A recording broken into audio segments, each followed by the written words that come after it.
Indonesia punya garis pantai terpanjang kedua di dunia. Dan laut menjadi rumah bagi ribuan makhluk hidup termasuk para raksasa lembut yang jarang kita lihat dari dekat. Namun ada saatnya mereka muncul di tempat yang salah, terdampar di pantai dalam kondisi yang mengancam nyawa. Di momen inilah manusia sangat menentukan perannya. Yayasan Lestari sendiri merupakan yayasan yang bergerak di bidang konservasi pengelolaan laut dan juga penyu.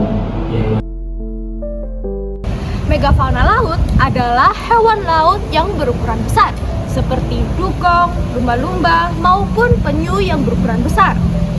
Nah, terkadang megafauna laut ini bisa loh terdampar di pesisir pantai. Peristiwa ini tentunya nggak normal ya, teman-teman.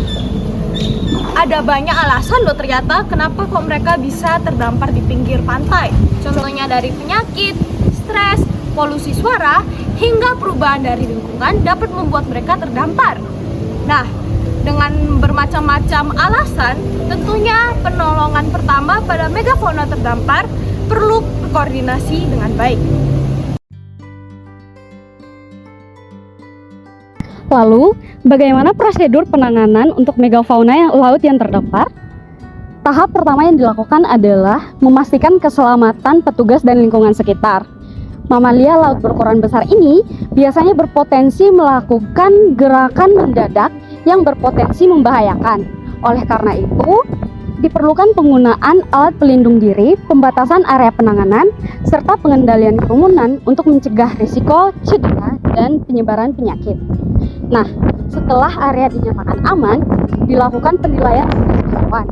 Penilaian ini meliputi yang pertama, identifikasi spesies, yang kedua ukuran tubuh, lalu status hidup dan mati, pola pernapasan, serta adanya luka atau trauma. Nah, hasil penilaian awal ini menjadi dasar dalam menentukan tindakan selanjutnya. Yang ketiga yaitu stabilizing dan basic support. Tujuan stabilizing ini akan menjaga tubuh hewan tetap stabil dengan cara menjaga tubuh hewan tetap lembab dan juga membiarkan blowhole-nya tidak kemasukan pasir atau benda asing. Dan yang paling terpenting, jangan menarik ekor agar tidak memperparah kondisi dari si hewan ini. Yang keempat yaitu koordinasi tim dan evakuasi. Penanganan megafauna laut tidak hanya dilakukan oleh satu orang saja, namun perlu beberapa koordinasi dari masyarakat, dokter hewan, ataupun organisasi-organisasi lainnya. Jadi koordinasi yang baik ini menentukan keberhasilan dari penanganan hewan laut atau megafauna laut yang terdampar. Yang kelima yaitu rilis proses, yaitu bagian ini ditentukan oleh tenaga medis apakah megafauna laut tersebut sudah siap dirilis atau belum. Jadi bagian ini merupakan hal yang paling krusial dalam penanganan megafauna laut yang terdampar.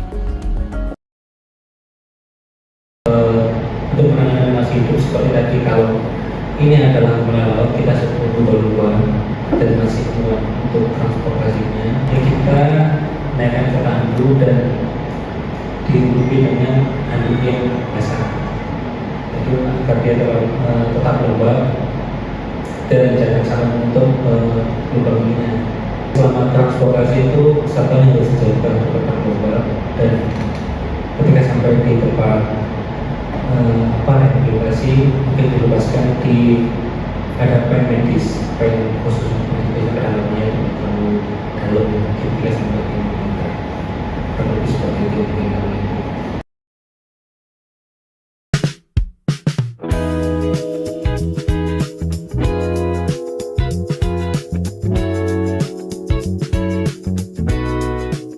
Kok, lihat nih ada berita paus terdampar. Iya. Emang banyak ya kayak ginian di Bali? Ya, kalau di Bali itu megafaunanya banyak. Pasti juga kasus-kasus terdamparnya megafauna laut ini juga ikut banyak. Oh gitu. Terus apa nih yang harus kita lakukan kalau lihat ada paus terdampar? Nah, gini. Kalau untuk masyarakat umum seperti kita, itu pasti prosedurnya beda dengan orang-orang tim disposal.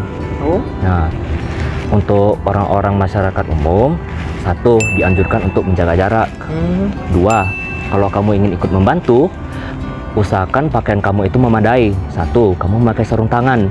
Dua, masker. Dan kalau ada, usahakan kamu ada pakai baju APD untuk pelindung seluruh tubuh. Nah, tiga, kalau kamu ingin ikut membantu, kamu bisa ikut membantu para tim disposal dengan dokumentasi digital berupa foto atau video. Bisa juga kamu catat detail-detail jenis mamalia lautnya apa, bisa ukurannya boleh, warnanya juga, lokasi dan waktu. Nah setelah itu kalau bisa dibantu, kamu bantu dengan menutupi bangkai mamalia laut tersebut kalau mati dengan jaring. Terus sarankan kepada para disposal untuk lepaskan mamalia laut tersebut sejauh 20 meter dari garis pantai, karena bisa dibilang cara terbaik untuk melakukan disposal untuk mamalia laut itu adalah dengan mengembalikannya kembali ke laut. Oh gitu. Faktanya, sepanjang tahun 2015 hingga 2022 tercatat 913 kasus kejadian mamalia laut terdampar dengan total 1.220 individu di Indonesia. Sedih banget kan?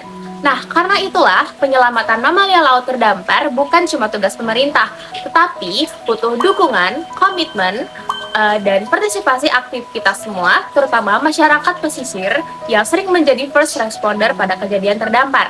Dengan bergerak bareng, kita bisa menjadi pahlawan bagi laut dan juga penghuninya.